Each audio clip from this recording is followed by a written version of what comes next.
बोलो पार्वती। पते ही है, हर हर महादेव दोस्तों। अगर कभी भी मौका मिल जाए तो आप लोगों को पीपल के पत्ते पर राम लिखकर बहुत छोटा सा उपाय करना है। इन दोनों का बहुत ही काम आता है। इस दिन आपको एक पीपल के पत्ते पर राम वाला उपाय तो आपको अवश्य ही करना चाहिए, क्योंकि ऐसा दिन पूरे साल में सिर्फ एक ही बार आता है।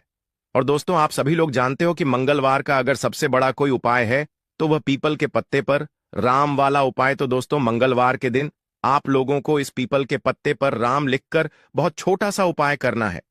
बहुत सारे लोग होंगे जिन लोगों ने इस उपाय को ना किया हो, मतलब पूरा साल निकल गया, उन्होंने किसी भी दिन इस पीपल के पत्ते पर राम वाला उपाय को ना किया हो।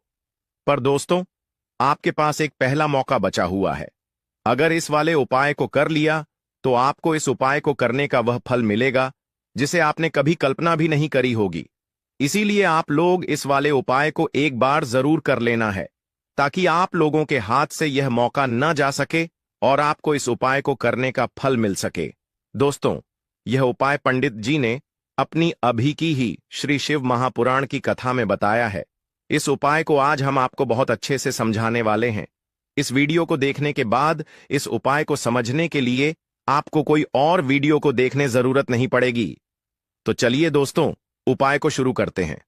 देखिए, ये मंगलवार का दिन यह इतना खास होता है, इतना महत्वपूर्ण होता है। देखा गया है कभी कभी बड़े बड़े पूजा पाठ अनुष्ठान से जो मनोकामना पूर्ण नहीं होते, एक छोटे से उपाय करने से ही आपकी मनोकामना पूर्ण हो जाती है। और बहुत सारे लोगों ने इस उपाय को किया भी और उनको इस उपाय को करने का फल भी जरूर मिला है। अगर आप लोग भी इस उपाय को करना चाहते हैं तो आप इस उपाय को पहले अच्छे से समझ लेना, सुन लेना, उसके बाद करना। आपको इस उपाय का फल जरूर मिलेगा। और इस उपाय को कर लेने से आपके घर में चाहे किसी भी प्रकार की दुख और समस्या क्यों ना चल रही हो, आपको उसका कारण भी नहीं पता है कि भाई यह समस्या किस कारण से चल रही है। उसका कुछ भी कारण हो सकता है, जैसे पितृ हो सकता है या किसी भी तरह का मंगल दोष भी हो सकता है। तो इस दिन आप लोगों को यह वाला उपाय कर लेना है। यह एक ऐसा उपाय है जिस उपाय को अगर किसी विशेष दिन पर किया जाए तो भाई उस विशेष दिन का जो है वह तो हमें मिलता ही मिलता है। पर हमने उस दिन पर इस उपाय को किया है तो हमें उससे भी बड़ा फल मिलता है, और फल बहुत जल्दी मिलता है, क्योंकि आप इस उपाय को बहुत ही बड़े और विशेष दिन पर कर रहे हो। तो चलिए अब उपाय के बारे में बात करते हैं। उससे पहले आप लोगों को यह जानना आवश्यक है कि आखिर यह उपाय किस समय करना है, किसको करना है और कैसे करना है। तो चलिए हम आगे आपको वीडियो में एक एक करके बता देते हैं। लेकिन उससे पहले अगर आप लोग हमारे चैनल पर पहली बार आए हैं या फिर मेरी आवाज आज पहली बार सुन रहे हैं तो हमारे चैनल को सब्सक्राइब जरूर कर लेना और इस वीडियो को लाइक करके कमेंट बॉक्स में हर हर महादेव जरूर लिख देना। तो दोस्तों, इस पीपल के पत्ते पर वाला उपाय को हमें इस मंगलवार के दिन कैसे करना है, किसको करना है, किस समय करना है और कहां पर करना है, ये सारे सवालों के जवाब आपको इस वीडियो में मिल जाएंगे। और जो यह वीडियो देखेगा भाई, उसको पीपल के पत्ते पर राम वाला उपाय जरूर करना चाहिए, क्योंकि इस दिन पीपल के पत्ते का भी बहुत ही बड़ा और विशेष महत्व होता है। आ जाए पीपल के पत्ते पर राम वाला उपाय की, तो यह सोने पर सुहागा वाली बात हो जाती है और यह एक बहुत ही बड़ा उपाय हो जाता है मंगलवार का। तो अब दोस्तों, इस पीपल के पत्ते पर राम वाला उपाय को आखिर करना किसको है, सबसे पहले हम लोग वह बात जान लेते हैं। तो देखो, घर की जो बड़ी माताएं बहनें होती हैं, उन माताओं बहनों में से कोई भी एक बड़ी माता बहन इस वाले उपाय को कर सकती है। और दोस्तों, अगर आप चाहें तो अपने घर में से सभी सदस्यों को भी इस उपाय को करवा सकते हैं। अगर किसी व्यक्ति की खुद की कोई मनोकामना है, खुद की कोई दुख और परेशानी है जो कि वह लिए ही करना चाहता है इस वाले उपाय को, तो वह खुद अपने लिए भी कर सकता है। बाकी अगर कोई घर में से ऐसा है जो कि अपने पूरे घर परिवार की सुख और शांति के लिए यह वाला उपाय करना चाहता है, तो भाई वह भी कर सकता है। उसमें भी कोई दिक्कत वाली बात नहीं है। कहने का मतलब यह है कि इस उपाय को हर एक सदस्य भी कर सकता है, और पूरे घर परिवार के सदस्य के लिए घर की बड़ी माताओं बहनों में से कोई एक माता बहन भी कर सकती है।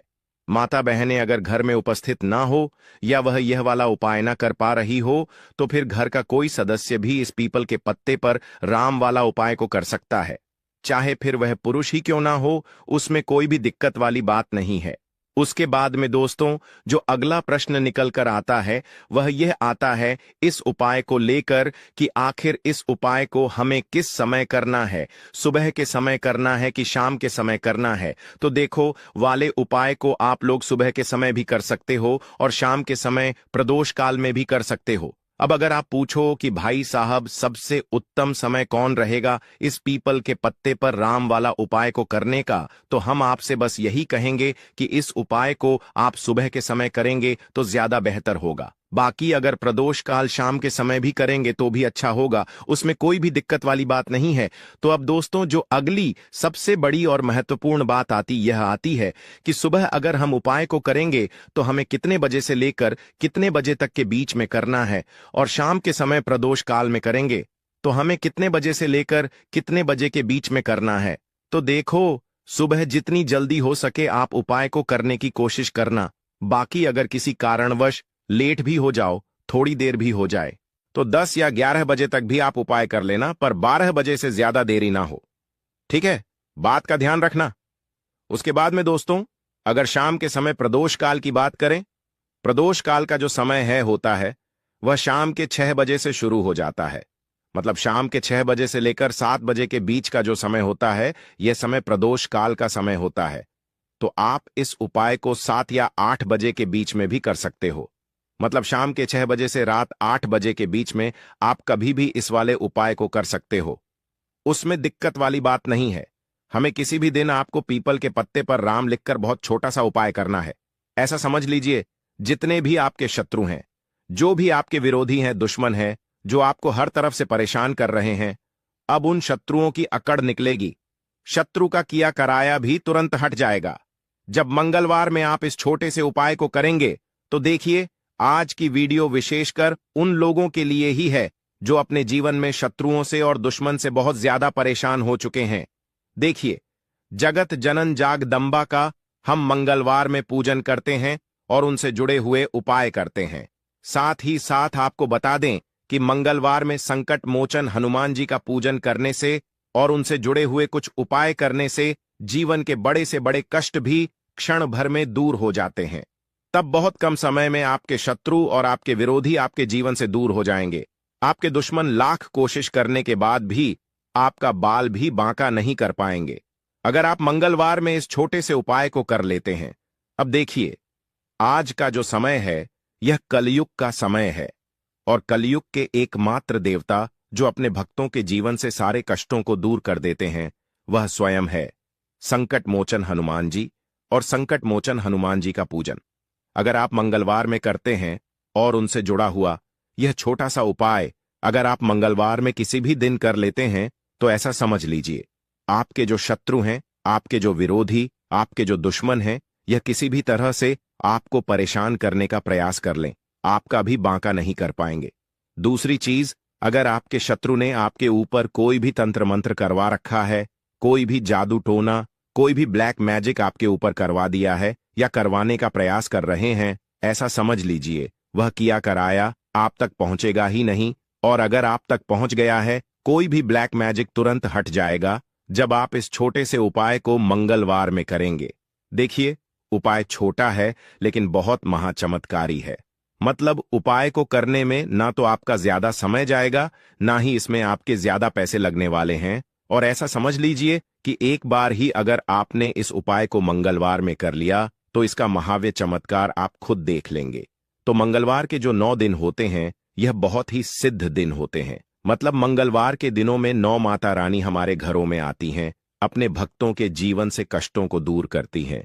साथ ही साथ आपको बता दें कि मंगलवार के टाइम पर जब भी आप संकट मोचन हनुमान जी के उपाय करते हैं, मां दुर्गा की आपको असीम और विशेष कृपा मिलती है। मां दुर्गा आपसे बहुत जल्दी प्रसन्न होती है और आपके सारे संकटों को वह दूर कर देती है। तो पीपल के पत्ते में और पीपल के पेड़ में होता है देवी देवताओं का वास। पीपल के पेड़ में श्री हरि विष्णु साक्षात मां लक्ष्मी वास करती है। पीपल के देव में हमारे पितरों का वास होता है। पीपल का जो पेड़ होता है, इसका पूजन करने से शनिदेव की कृपा, उनका आशीर्वाद मिलता है। और का पत्ता जो है, इसका उपाय मंगलवार में करने से व्यक्ति के जीवन से बड़े संकट और कष्ट दूर हो जाते हैं, जिसमें कि शत्रु और आपके दुश्मन जो हैं यह पूरी तरह परास्त हो जाएंगे, चारों खाने चित्त हो जाएंगे और कभी भी आपका कुछ नहीं बिगाड़ पाएंगे। अगर यह उपाय आप करते हैं तो देखिए, यह उपाय स्त्रियां भी कर सकती हैं, पुरुष भी कर सकते हैं। किसी भी दिन आप इस उपाय को कर सकते हैं, ठीक है ना? इसमें दिन आपको नहीं है कि किस दिन करें, जिस दिन आप चाहा उस दिन इस उपाय को आप कर सकते हैं। तो मंगलवार के दिन आपको पीपल का पत्ता तोड़ना नहीं है, उससे एक दिन पहले ही तोड़कर आप पीपल का पत्ता ले आ, या गिरा हुआ जो पत्ता होता है पीपल का वह आप ले लें, ठीक है ना? बस इस चीज का आपको ध्यान रखना है कि मंगलवार के दिन पीपल के पेड़ से कोई भी पत्ता हम नहीं तोड़ते हैं। इस चीज का आपको विशेष ध्यान रखना है।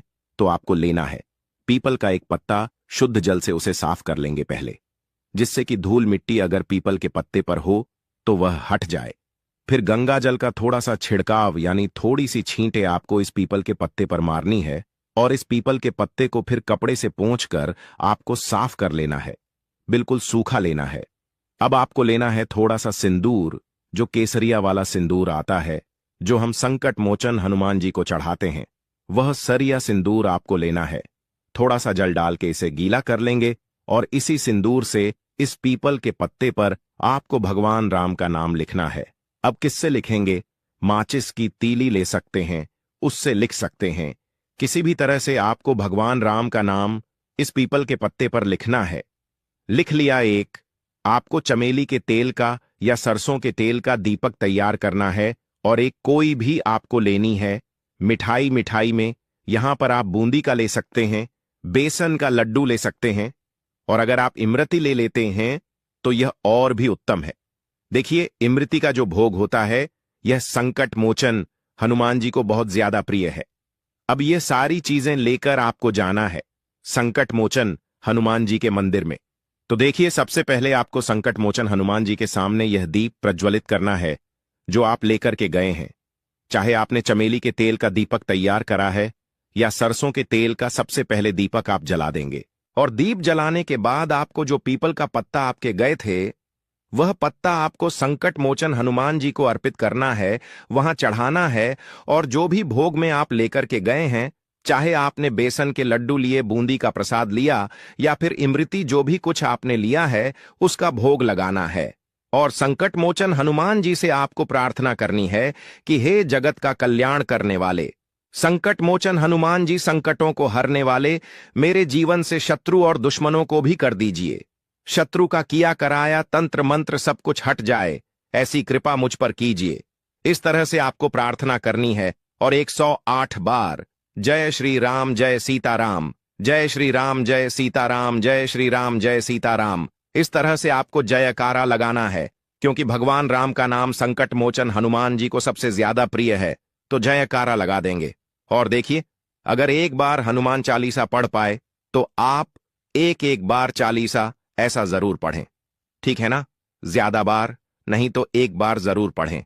जयकारा तो आपको बिल्कुल से लगाना है और इस छोटे से उपाय को किसी भी दिन कर लीजिए, सुबह कर लीजिए, शाम को कर लीजिए और किसी भी दिन, जैसे मंगलवार की तिथि जो होती है ना, ये बहुत बड़ी होती है, आप उस दिन भी इस उपाय को कर सकते हैं। जरूर से करें। शत्रुओं और दुश्मन आपके जो विरोधी हैं यह पूरी तरह चारों खाने चित हो जाएंगे और आपका बाल भी वहां नहीं कर पाएंगे। तो देखिए, इस उपाय को आप 9 दिन भी कर सकते हैं, 2-3 बार भी कर सकते हैं।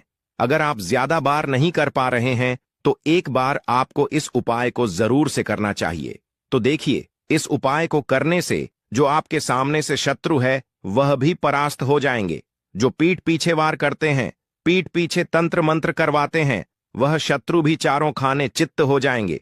बस छोटा सा उपाय है, जरूर करें। तो देखिए, अब बात कर लेते अपने एक बहुत छोटे से उपाय की, जिसे मंगलवार में करने से आपकी हर मनोकामना पूरी हो जाती है। यह उपाय आप अपने घर पर ही कर सकते हैं, कहीं जाने की आवश्यकता नहीं है। कोई भी ऐसी विश जो बहुत लंबे समय से अधूरी है, पूरी नहीं हो रही है, या धन को लेकर आप बहुत परेशान हैं, या घर में संकट कष्ट बहुत आते हैं, बीमारियां बहुत आती हैं, तो एक लाल पुष्प, जैसे कि गुलाब का फूल भी लाल होता है, आप जरूर से अपने घर के मंदिर में मां दुर्गा को अर्पित करें और एक देसी घी का दीपक लाल बाती का लाकर मां का पूजन करें। मंगलवार में अगर लाल रंग से जुड़ा हुआ यह उपाय आप करते हैं, आपकी सारी मनोरथ, सारी मनोकामनाएं मां पूरा कर देंगी। क्योंकि लाल रंग मां दुर्गा को बहुत प्रिय है, लाल पुष्प और लाल रंग की बाती का दीपक आपकी बड़ी से बड़ी मनोकामना को भी पूरा कर देगा। मंगलवार में यह उपाय आप किसी भी दिन कर सकते हैं। दूसरे उपाय कि हल्दी वाला जल आपको अपने घर में किस जगह पर डालना है और उपाय को कैसे करना है और कैसे यह हल्दी वाला दिन जब आप अपने घर में डालते हैं, छींट है, उपाय को करते हैं तो सीधे सीधे महालक्ष्मी आपसे प्रसन्न होकर आपके घर में आती है और श्री हरि विष्णु के साथ आती है। स्थिर लक्ष्मी का आपके घर में वास होता है। कहने का मतलब है कि फिर कभी भी मां लक्ष्मी आपके घर को छोड़कर नहीं जाती है। जो लोग कहते हैं कि हमारे घर में धन तो आता है लेकिन चला जाता है लेकिन खर्ची बहुत है। धन तो घर में आता है लेकिन तिजोरी कभी धन से भरी नहीं रहती है, खाली हो जाती है। तो 90% लोग ऐसे होते हैं जिनके जीवन में यह समस्या होती है कि हमारे घर में स्थिर लक्ष्मी का वास नहीं है। देखिए, हम सभी चाहते हैं ना कि मां लक्ष्मी और श्री हरि विष्णु हमेशा हमारे घर में रहे, उनका आशीर्वाद बना रहे। हम हमारे जीवन के जितने भी दुख है उनका सामना जो है बहुत आसानी से कर सके। देखिए, जब व्यक्ति के पैसा नहीं होता है न तो वह बहुत सारे कष्ट दुख उसके जीवन में जब आते हैं उनका सामना भी नहीं कर पाता है, और जब उसका आर्थिक पक्ष मजबूत होता है तो बहुत सारी समस्याएं उसे अपने जीवन में जो आती हैं वह छोटी लगती हैं। लेकिन अगर पैसा भी पास नहीं है तो छोटी छोटी प्रॉब्लम्स और छोटी छोटी चीजें जो हमारे जीवन में आती हैं वह भी बहुत बड़ी लगने लगती हैं। तो आपको करना क्या है, आपको यहां पर लेना है गंगा जल। तो देखिए, सब आपको अपने पूरे घर में गंगा जल का छींटा लगाना है, ठीक है ना। गंगा जल आपके घर से जितनी भी नेगेटिव एनर्जी होती है उसे बाहर कर देता है, ठीक है ना। गंगा जल का छिड़काव जब आप करते हैं, उसके बाद कोई पूजा पाठ करते हैं, कोई उपाय करते हैं, वह पूरी तरह से सफल होता है क्योंकि आपके घर में पॉजिटिव एनर्जी, सकारात्मक ऊर्जा आ जाती है, ठीक है ना। तो इतना करने के बाद आपको क्या करना है, एक लोटे के अंदर या एक कटोरी किसी भी चीज अंदर आपको अपने घर का शुद्ध जल लेना है। ले लिया, उसके बाद पीसी हुई हल्दी उसके अंदर मिलानी है। मिला दी जब हल्दी आपको मिलानी है, ठीक है ना। उस समय आपको श्री हरि विष्णु का ध्यान करना है। श्री हरि विष्णु से प्रार्थना करनी है कि मेरे घर में धन बढ़े और कभी भी मेरे घर की जो सुख समृद्धि है उसमें कमी ना आए, ठीक है ना। जब आप जल मिला लेंगे उसके बाद आपको तुलसी का एक पत्ता लेना है। तुलसी का पत्ता पहले ही तोड़ लें। मंगलवार के दिन कर भी आपको नहीं तोड़ना है तो वाले दिन नहीं तोड़ेंगे, उससे पहले ही तुलसी का पत्ता तोड़कर रख लें। अगर आपके घर में तुलसी का पौधा इस टाइम सूख गया है, नहीं है, तो जहां पर भी आपको तुलसी का कोई पत्ता मिल जाए, एक पत्ता आप ले आए। उस तुलसी के पत्ते से आपको अपने पूरे घर में उस हल्दी वाले जल का छींटा लगाना है। सबसे पहले घर के मंदिर में लगाएंगे, ठीक है ना। फिर जितने भी रूम हैं, कमरे हैं, वहां पर लगाएंगे। घर के मुख्य द्वार पर लगाएंगे। तरह से जब आप उपाय करते हैं तो आपके घर घर में कभी भी धन की कमी नहीं होती है, धन में वृद्धि होती चली जाती है और धन आपका हमेशा बढ़ता है। देखिए, अगर तुलसी का पत्ता आपको नहीं मिलता है तब आप किसी भी छोटी सी पूजा वगैरह की जो चम्मच होती है उससे भी छींटा लगा सकते हैं। तो देखिए, जब भी आप अपने घर में मंगलवार के दिन हल्दी के पानी का छींटा लगाते हैं तो इससे श्री हरि विष्णु मां लक्ष्मी के साथ आपके घर में आते हैं और स्थिर रूप से हैं। यह मतलब कभी भी आपके घर को वह छोड़कर नहीं जाते हैं। तो देखिए, हल्दी जो है यह जुड़ी है श्री हरि विष्णु से, आपकी कुंडली में गुरु को मजबूत करती है, आपके जीवन में सुख और सौभाग्य को खींच कर लाती है, धन को खींच कर लाती है, मां लक्ष्मी को प्रसन्न करती है। जिस तरह से हल्दी खाने का स्वाद बढ़ा देती है, बहुत बड़ी बड़ी बीमारियों को दूर कर देती है, उसी तरह से यह आपके जीवन को सुख से भर देती है। अगर कि उपाय आप सही तरीके से कर लेते हैं, पूर्ण सच्ची श्रद्धा के साथ, पूर्ण निष्ठा के साथ कर लेते हैं, श्री हरि विष्णु और मां लक्ष्मी पर विश्वास करके कर लेते हैं। कोई भी उपाय जब आप करें तो हमेशा यह सोचकर करें कि मेरा यह उपाय जरूर सफल होगा और मुझे भगवान की कृपा जरूर मिलेगी। आप देखेंगे कि इस तरह से जब आप उपाय करेंगे आपको उसका फल जरूर मिलेगा, आपका उपाय जरूर सफल होगा और जीवन में आप हमेशा आगे बढ़ेंगे। तो 2 उपाय की बात कर ली, अब जल्दी से बात कर लेते हैं। आपकी धन हानि करनी है, आपका व्यापार खराब करना है, कुछ भी नहीं कर पाते हैं, जब आप कपूर का यह उपाय कर लेते हैं।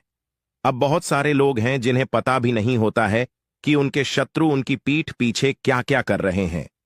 देखिए, एक तो सामने से जो व्यक्ति शत्रु होता है वह शत्रु शायद इतने खतरनाक नहीं होते हैं, लेकिन जो पीठ पीछे आपके शत्रु होते हैं, जो पीठ पीछे आपके बारे में बुरा सोचते हैं, चाहते हैं कि आपके घर में धन हानि हो, आपका काम चले, आप अपने जीवन में पीछे रहे, तो ऐसे शत्रु जो होते हैं यह सबसे ज्यादा खतरनाक होते हैं। मतलब इनसे बचकर रहने की आपको हमेशा जरूरत होती है। तो देखिए, यह जो शत्रु हैं यह हमेशा कुछ ना कुछ ऐसा करते रहते हैं, कुछ ना कुछ अपने दिमाग में ऐसा सोचते रहते हैं जिससे कि आपको नजर लगती है, आपके धन को नजर लगती है और घर में धन की बर्बादी होना फिर शुरू हो जाती है। और जिस घर में शत्रु परेशान करते हैं या शत्रु कुछ ना कुछ करते हैं, उस घर में आपको बीमारियां बहुत आसान मिल जाएंगी, उस घर में धन हानि बहुत आसानी से आपको देखने को मिलेगी। तो हमेशा आपको अपने शत्रुओं को दूर करने के लिए उपाय जरूर करना चाहिए। मैं आपको बता दूं कि इस वीडियो को देखने से ज्यादा सुनने में समझ आएगा, तो हो सके तो इस वीडियो को ऐसी जगह पर देखो। शत्रु मुक्ति के लिए धार्मिक और तांत्रिक उपायों में आंख आंकड़ा का महत्वपूर्ण स्थान है। इसे तंत्र मंत्र और ज्योतिष उपायों में उपयोगी माना गया है। आंख के पत्तों, फूलों और जड़ों का उपयोग प्राचीन काल से विभिन्न धार्मिक, आयुर्वेदिक और तांत्रिक विधियों में किया जाता रहा है। इस वीडियो में हम आपको शत्रु से मुक्ति पाने के लिए आंख के पत्तों का उपाय विस्तार से बताएंगे। आंख का पौधा भारत में आसानी से पाया जाता है। इसे धार्मिक दृष्टि से शुभ और पवित्र माना जाता है। इसे शिवजी को अत्यंत प्रिय माना जाता है और इसे मदार या अर्क भी कहा जाता है। आंख के पौधे का उपयोग कई तांत्रिक और ज्योतिष उपायों में किया जाता है, क्योंकि इसमें विशेष ऊर्जा और आध्यात्मिक शक्ति मानी जाती है। भक्तों, मात्र 7 पत्ते जला देना शत्रु खत्म, उसका जादू भी खत्म।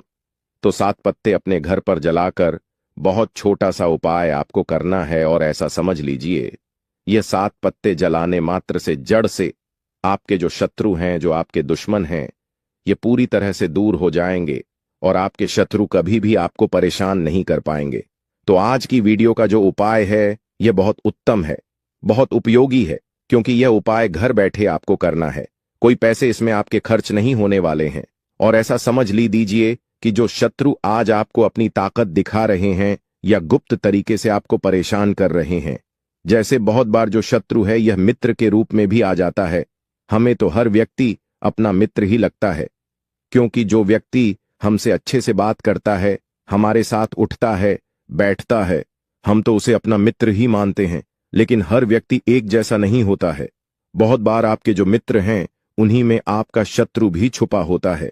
इसीलिए आज के समय पर आपने देखा होगा कि बहुत बार जब लोगों के साथ घटनाएं होती हैं या बहुत बड़े हादसे होते हैं, उनके पीछे मित्र के रूप में शत्रु निकलते हैं। अब ऐसे शत्रु जो है ये सबसे ज्यादा खतरनाक होते हैं, क्योंकि जो सामने से आप पर वार कर रहा है, आपको धमका रहा है, या किसी भी तरह से आपका जो शत्रु है यह आपको नुकसान पहुंचाने की कोशिश कर रहा है, कुछ किया कराया आपके पीठ पीछे। अगर आपके जो शत्रु